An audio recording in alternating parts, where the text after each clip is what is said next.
Welcome to खोलो किताब। आज हम क्लास 6th, 7th और 8th की एक्टिविटी शीट नंबर 61 सॉल्व करेंगे, जो 2 अप्रैल को आपको दी गई है। ऊपर यहाँ आप अपना नाम लिखेंगे, यहाँ जो भी आपके टीचर है उनका नाम लिखेंगे। अगर आप चैनल पर नए हैं तो पहले चैनल को ज़रूर सब्सक्राइब कर दें और वीडियो पसंद आए तो लाइक एंड कमेंट करना ना भूलें। यह आपकी इंग्लिश की एक्टिविटी शीट है जिसमें कहानी क्या दी है, द प्राउड रोज़। इसको बाद में देखेंगे, पहले रीडिंग इंस्ट्रक्शंस देख लेते हैं कि कैसे आप सबको ये कहानी पढ़नी है। उसी से रिलेटेड कुछ पॉइंट्स दिए गए हैं। Let your voice reflect the tone of the story और the personalities of the characters. कि आप जब इस कहानी को पढ़ें तो जो इस कहानी की टोन है या इस कहानी के अंदर जो कैरेक्टर्स यूज़ हुए हैं, जो भी किरदार है, उनकी क्या पर्सनैलिटी दिखाई गई है, उसी तरह की आप अपनी वॉइस यूज़ करें, उसी तरह की टोन में इस कहानी को पढ़ें। डोंट रीड टू फास्ट, और ज़्यादा जल्दी जल्दी ना पढ़ें। Vary your pace so you can pause for emphasis, और अपनी स्पीड को, पेस बोलते हैं स्पीड, और वेरी मतलब चेंज करें, अपनी स्पीड को चेंज करें। जहाँ कोई बात ज़्यादा जोर दे के कहनी हो, कोई इम्पोर्टेंट बात हो जिस पे ज़्यादा स्ट्रेस देना हो, तो वहाँ थोड़ा पोज लें, 1 सेकंड रुक के फिर उस बात को कहें। अब कहानी में क्या दिया है, द प्राउड रोज़। प्राउड क्या होता है? प्राउड वर्ड आपने पहले भी सुना होगा, आपके पेरेंट्स आप लोगों को बोलते होंगे, कभी कभी आपके टीचर्स आपको बोलते होंगे कि we are proud of you बेटा। तो प्राउड का मतलब क्या हुआ, गर्व, कि हमें आप पर गर्व है। और रोज़ किसको बोलते हैं? गुलाब को बोलते हैं। बट इस केस में यहाँ प्राउड रोज़ के गर्व के लिए नहीं यूज़ हुआ है, वो काफ़ी ज़्यादा घमंडी था। तो यहाँ प्राउड यूज़ हुआ है उसके घमंडी नेचर के लिए, कि जो गुलाब, जिस गुलाब की कहानी है, वो बहुत ज़्यादा घमंडी था। It was the spring season. कौन सी ऋतु की बात हो रही है? वसंत ऋतु। स्प्रिंग सीजन आप पढ़ चुके हो पहले, कौन सा ऋतु को बोलते हैं? वसंत ऋतु को। There was a beautiful red rose plant in a garden. एक बहुत ही ब्यूटीफुल, प्यारा लाल गुलाब का पौधा था। कहाँ था वो पौधा? एक बगीचे में था। One rose flower on the plant was proud of its beauty. और उस गुलाब के पौधे पर एक गुलाब था, एक गुलाब का फूल, उसको अपनी सुंदरता पर बहुत ज़्यादा गर्व था, बहुत ज़्यादा घमंड था कहूँगी मैं। However, it was disappointed that it was growing next to an ugly cactus which looked dull, dry and thorny.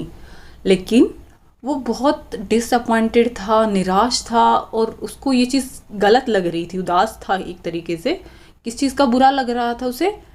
कि उसके पास में ही, उस कहाँ जहाँ वो ग्रो कर रहा है वो सुंदर सा गुलाब, उसके साइड में ही क्या है? एक अगली कैक्टस। कैक्टस आपने सुना भी होगा, कैक्टस जिस पे बहुत कांटे कांटे होते हैं, ये दिखाया भी हुआ है यहाँ कैक्टस। उसके बिल्कुल साथ में ही एक बहुत ही बुरा सा, अगली मतलब गंदा कह सकते हो, भद्दा कह सकते हो, बदसूरत कह सकते हो, कैक्टस का प्लांट ग्रो कर रहा था, जो कि कैसा दिखता था? बहुत ही डल टाइप का, ड्राई, बिल्कुल सूखा टाइप का, और थोर्नी, कांटेदार। थॉर्न कांटे को बोलते हैं, तो वो कांटेदार। और कैक्टस आपने सुना भी होगा, कांटेदार होता है, उस पर कांटे ही कांटे होते हैं। Every day the rose would insult the cactus about its looks, but the cactus stayed quiet. हर दिन जो वो गुलाब का फूल था, जिसे अपने ऊपर ज़्यादा ही घमंड था, प्राउड, गर्व नहीं कहेंगे, घमंड था, उसे कुछ ज़्यादा था, इसलिए घमंड वर्ड यूज़ किया जा रहा है। तो वो हमेशा इंसल्ट करता था, किसकी? उस कैक्टस की, कि तुम तो कैसे दिखते हो, गंदे से दिखते हो, उसकी लुक को लेकर बोलता रहता था। लेकिन कैक्टस कभी भी जवाब नहीं देता था, वो हमेशा चुप रहता था। स्टेड क्वाइट मतलब चुप रहता था, गुलाब को कुछ नहीं कहता था। All the other plants in the garden tried to stop the rose from bullying the cactus, but the rose was too swayed by its own beauty to listen to anyone. बाकी और जो उस बगीचे के अंदर पौधे थे, वो कोशिश करते थे रोकने की इस गुलाब को, कि वो बुली ना करे कैक्टस को। बुलिंग के ऊपर आपकी पहले भी एक एक्टिविटी शीट आई थी, जिसमें स्कूल में एक बच्चे को काफ़ी बुली करते थे, क्योंकि वो न्यू आया था, दूसरी स्टेट से आया था, तो वो अजीब दिखता था, इसलिए बच्चे उसको बार बार छेड़ते रहते थे, उसकी लुक से रिलेटेड उसके अजीब अजीब नाम निकालते रहते थे। अगर आप लोगों को याद हो वो वाली एक्टिविटी शीट। फिर वो अपनी मम्मी को बोलता है कि उसे नहीं जाना स्कूल। फिर उसकी मम्मी टीचर से बात करती है कि स्कूल में ऐसे ऐसे बच्चे इसे बुली करते हैं। टीचर उनके स्कूल में एक प्रोजेक्ट निकालती है कि वो ऐसा प्रोजेक्ट कर रहे हैं अपने स्कूल में, किसी की बुलिंग नहीं होगी, अगर बुलिंग होगी तो हम आवाज़ उठाएंगे। वही एक तरीके से आप स्टोरी कह सकते हो। इसमें बुली, अब इसमें रोज़ तंग करता रहता था कैक्टस को, तो बाकी सब रोक रहे हैं कि तो ऐसे तंग मत किया कर, उसको ऐसे अनाप शनाप मत बोला कर। बट द रोज़, लेकिन जो वो गुलाब था उसका तो कोई कंट्रोल ही नहीं था खुद के ऊपर। उसको तो अपनी सुंदरता पर इतना घमंड था, वो किसी की सुनता ही नहीं था। One summer a well in the garden dried up and there was no water for the plants. और अब गर्मियाँ आ गई। स्प्रिंग सीजन के बाद कौन सा सीज़न आता है? पहले सर्दियाँ, फिर सर्दियों के बाद क्या आता है? Spring season. वसंत ऋतु आता है, वसंत ऋतु के बाद क्या आता है? समर सीजन आता है। ये भी हम कई एक्टिविटी शीट में पढ़ चुके हैं सीजन्स के बारे में।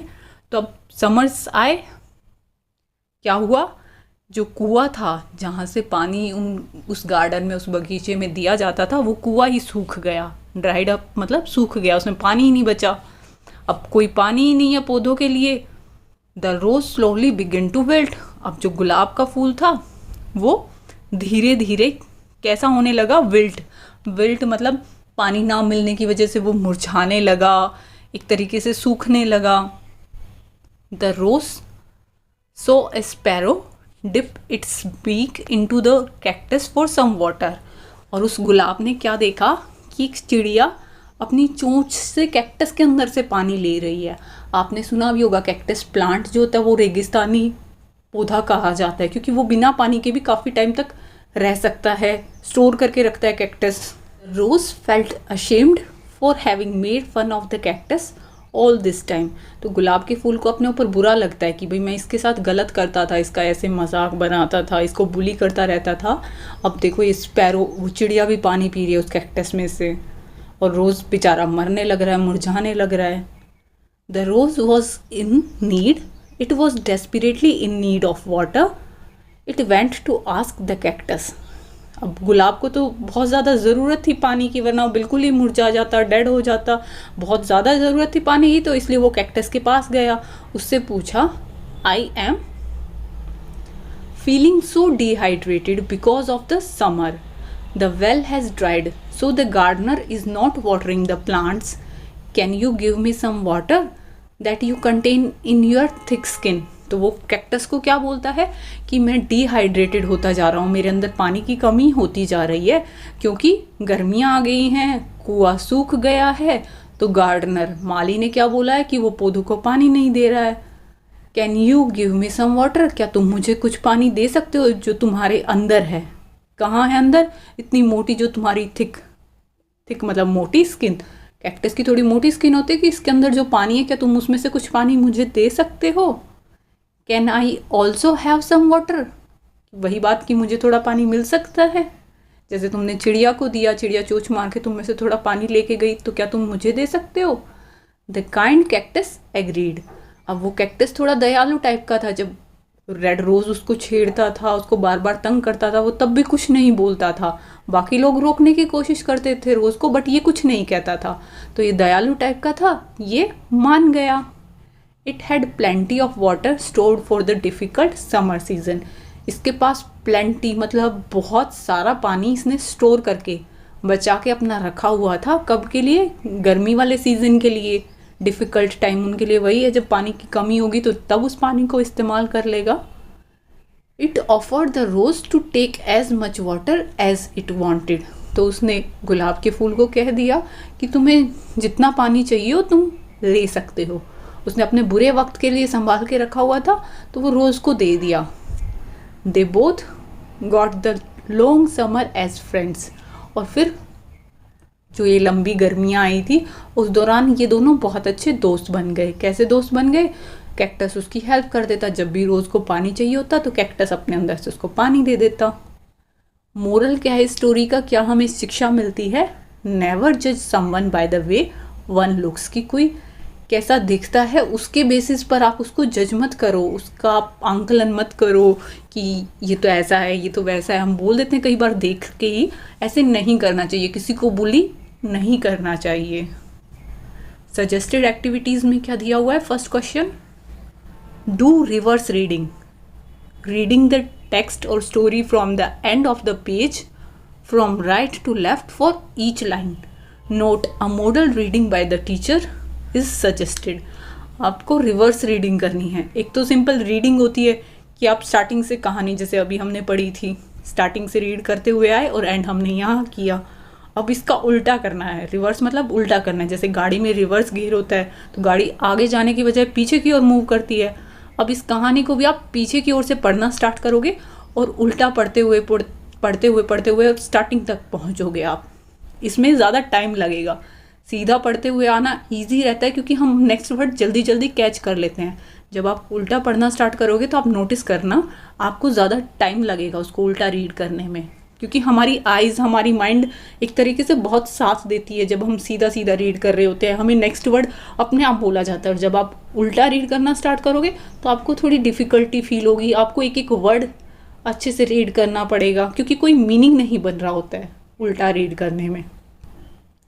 ईज़िली आप हर वर्ड को रीड कर सकते हो क्योंकि हमने एक एक सीधा रीड किया, तो उल्टा रीड करने में आई डोंट थिंक किसी को प्रॉब्लम होगी।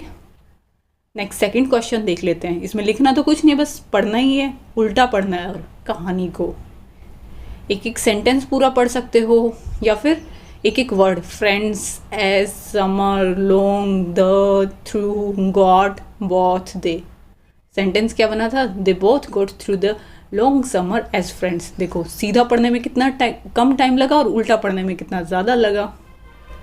अब सेकंड क्वेश्चन देख लेते हैं। The story ends with the cactus agreeing to help the rose flower. कि कहानी ख़त्म कहाँ हुई कि कैक्टस मान गया उस गुलाब के फूल को पानी देने के लिए, एग्री कर लिया, उसने मान लिया।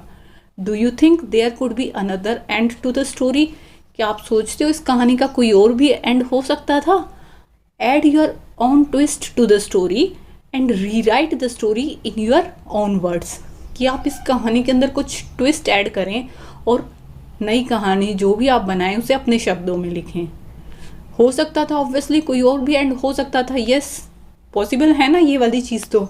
और कहानी क्या हो सकती थी? या तो वो मनाही कर देता कि मैं नहीं दूंगा, तुमने हमेशा मेरा मजाक बनाया है तो अब मैं बिल्कुल भी तुम्हें पानी नहीं दूंगा, और वो रेड रोज़ फिर डेड हो जाता। या फिर अभी जो ये कहानी यहाँ ख़त्म हुई है हम इसी से आगे कंटिन्यू करके इस कहानी का कोई और एंड बना सकते थे कि यहाँ एंड ना करके दोनों अच्छे दोस्त ना बने होते कि हाँ ठीक है उसने हेल्प की, दोनों अच्छे दोस्त हो गए, समर्स निकल गई।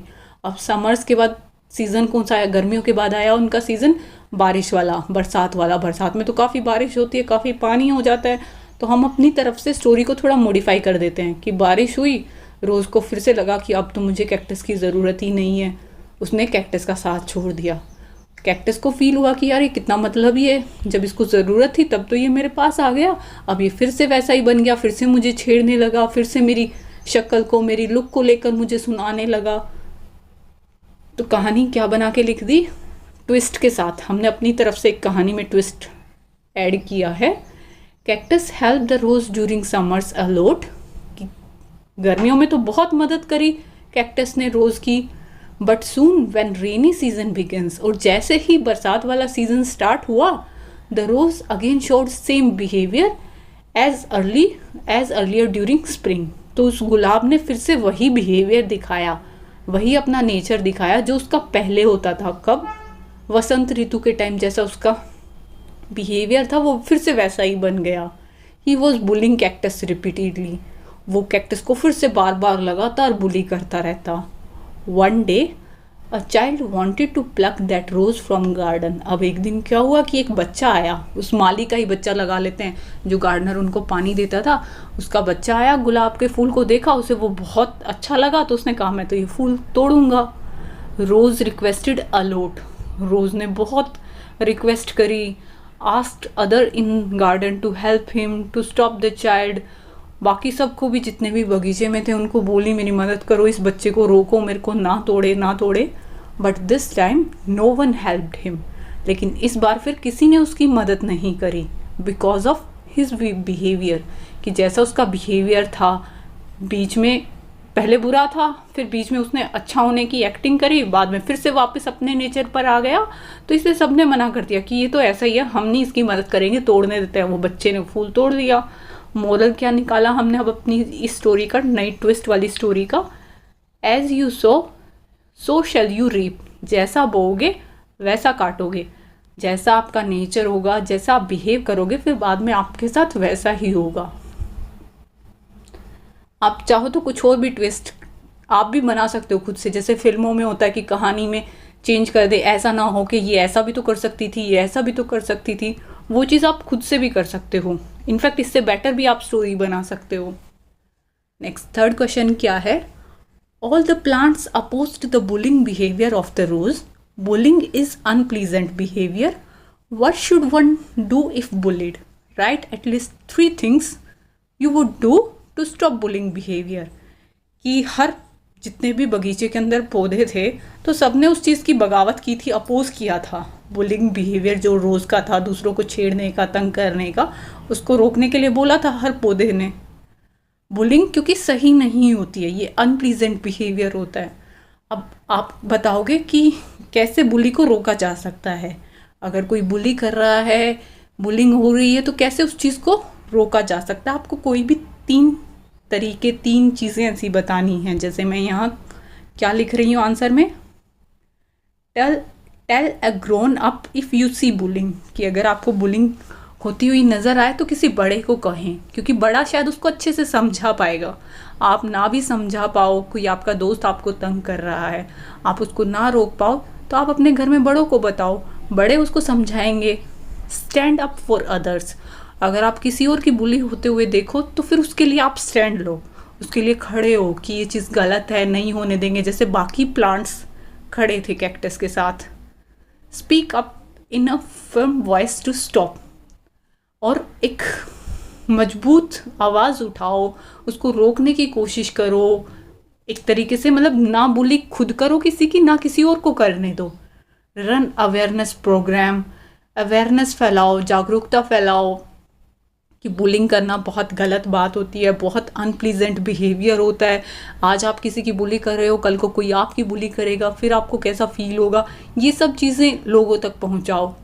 ये कुछ तरीके हैं जिनसे हम रोक सकते हैं बुलिंग बिहेवियर को, किसी की बुली होने से रोक सकते हैं। बुली मतलब तंग करना, किसी के ऊपर ज़्यादा ही अपनी हुक्म चलाना, या कह सकते हो आप बदमाशी करना, जो ऑलरेडी हम एक एक्टिविटी शीट में पढ़ चुके हैं। आई होप आप लोगों को वीडियो समझ में आई होगी।